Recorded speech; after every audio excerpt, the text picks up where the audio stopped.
Jumpa lagi di Peta Sastra Indonesia. Cara mudah untuk mulai memahami belantara sastra Indonesia. Cukup ingat 11 kata kunci yang berhubungan dengan perkembangan kita sendiri sebagai anak yang bertumbuh dewasa. Kata kunci kali ini adalah humanisme. Sebagai tanda dewasa, kita mendapat KTP. Sejak itu, kita punya kebebasan lebih, sekaligus tanggung jawab lebih. Kita jadi harus sadar apa artinya menjadi manusia. Bangsa ini juga begitu. Setelah mendapat kemerdekaan, kita juga harus merumuskan apa itu kemanusiaan atau humanisme. Para sastrawan sangat memikirkan itu. Salah satu yang harus kamu baca adalah Pramoedya Anantatur. Namanya berulang kali disebut sebagai kandidat penerima hadiah Nobel Sastra. Pram lahir di Blora tahun 1925. Ia ikut berjuang untuk kemerdekaan. Ironisnya, setelah merdeka, ia justru dijebloskan lagi ke penjara karena kritik dan pandangan politiknya. Di era kolonial, Pram dipenjara selama 3 tahun karena menyebarkan selebaran untuk mendukung kemerdekaan. Di masa Presiden Soekarno, hampir 1 tahun karena membela orang Tionghoa dalam bukunya Hoa Kiau di Indonesia. Di masa Soeharto, 4 tahun ia dibuang di Pulau Nusa Kambangan dan 10 tahun di Pulau Buru karena ia dianggap dekat dengan Partai Komunis Indonesia. Di pulau terpencil itulah Pram menulis karyanya yang paling terkenal, Tetralogi Pulau Buru, yaitu rangkaian 4 novel, Bumi Manusia, Anak Semua Bangsa, Jejak Langkah, dan Rumah Kaca.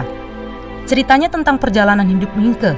Sosok Mingke terinspirasi oleh Tirto Adi Suryo, wartawan dan tokoh pergerakan nasional. Pram menggambarkan ketidakadilan pemerintah kolonial dan feodalisme Jawa. Salah satu bagian dari novel Bumi Manusia yang paling gampang diingat adalah kisah cinta Mingke dengan gadis Indo cantik, Annelies Melema.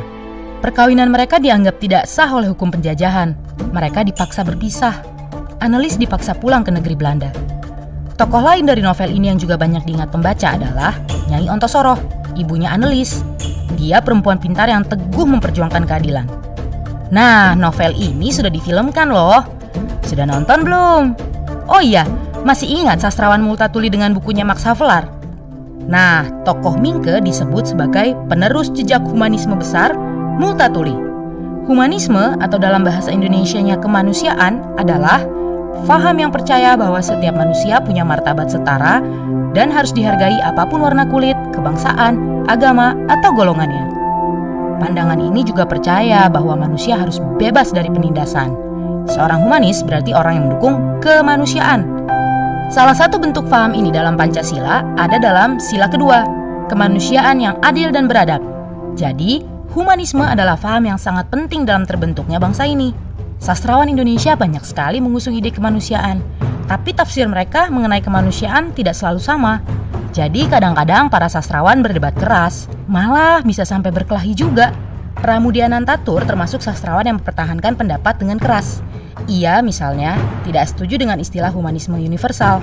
Pram memang tokoh kontroversial, banyak juga sastrawan tidak setuju dengan pandangan dan sikapnya mengenai kemanusiaan. Nah, mengenai perdebatan ini, nanti kita bahas di video berikutnya. Lepas dari orang setuju atau tidak dengan sikap dan pandangan Pram tentang humanisme, Pram telah menyumbangkan karya-karya yang sangat berharga bagi sastra Indonesia. Nah, itu dia stasi tentang humanisme. Di video berikutnya, kita akan membahas Perang Dingin dan bagaimana para sastrawan menyikapinya. Sampai jumpa!